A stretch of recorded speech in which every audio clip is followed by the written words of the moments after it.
Have you ever wondered why the South China Sea is a hotbed of geopolitical tensions? It's not just about the vast expanse of blue. It's about international politics, global trade, and a complex web of territorial disputes. Picture an arena where military might is on display, where regional and global powers flex their muscles, all vying for control. This sea, my friends, is more than just waters. It's a chessboard of global dominance.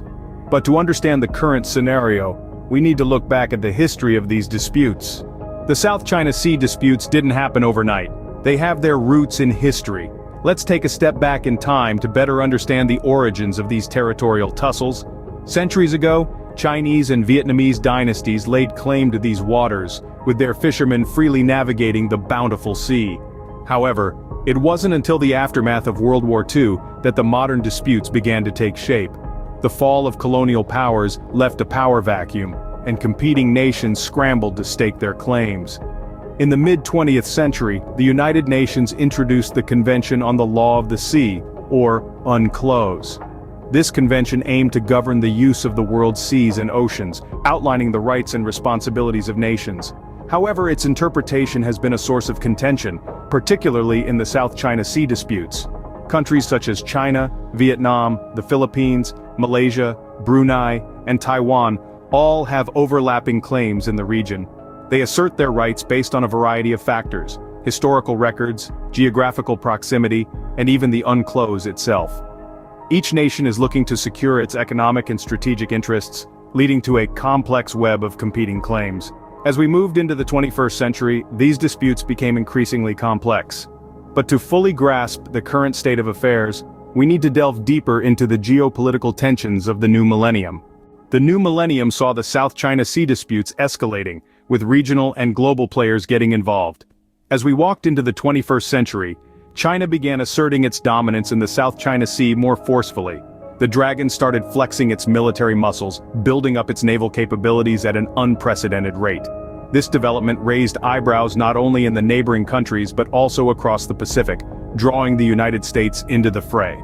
Under the veil of protecting its territorial integrity, China began constructing artificial islands in the disputed waters. These islands, equipped with military-grade airstrips and harbors, only served to heighten the tensions.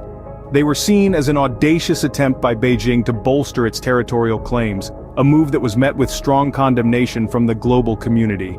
In response to China's aggressive posture, the United States started conducting what it called freedom of navigation operations.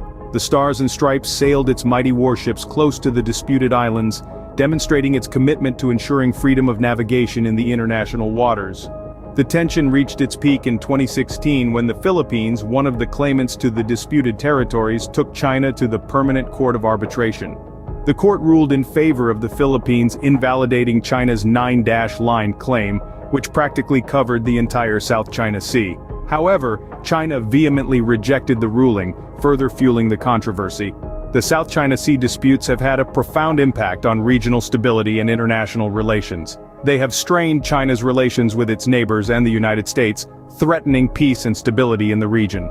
The disputes have also raised questions about the efficacy of international law and the role of global institutions in resolving such conflicts. In the midst of these tensions, the South China Sea has turned into a geopolitical chessboard, with regional and global powers maneuvering for advantage. The stakes are high, and the consequences of miscalculation could be catastrophic. The South China Sea has undoubtedly become one of the world's most dangerous flashpoints. So, what should we make out of these South China Sea disputes? Firstly, we must understand that the South China Sea is not just a body of water. Its geopolitical significance is monumental due to its rich resources and strategic location. It's a vital artery for global trade, with 1/3 of the world's maritime shipping passing through its waters, and it holds vast reserves of untapped oil and natural gas. The historical context is also crucial. These disputes have been simmering since the end of World War II, fueled by overlapping territorial claims from several regional players. The 21st century has seen these tensions escalate, with an increased military buildup and involvement of global powers. These disputes have far-reaching implications, impacting international relations, and contributing to a broader power struggle. It's not just about who owns what, but also about who holds sway in this part of the world. The South China Sea disputes are not just about territorial claims, they are about power, influence, and the future of international politics. It's vital to understand the role of international law and diplomacy. The United Nations Convention on the Law of the Sea, or UNCLOS, is the primary legal framework governing maritime disputes. It defines the rights and responsibilities of nations in their use of the world's oceans, establishing guidelines for businesses, the environment, and the management of marine natural resources. However, the interpretation and application of UNCLOS have been subjects of contention among the disputing nations. Moreover, the role of diplomacy cannot be understated.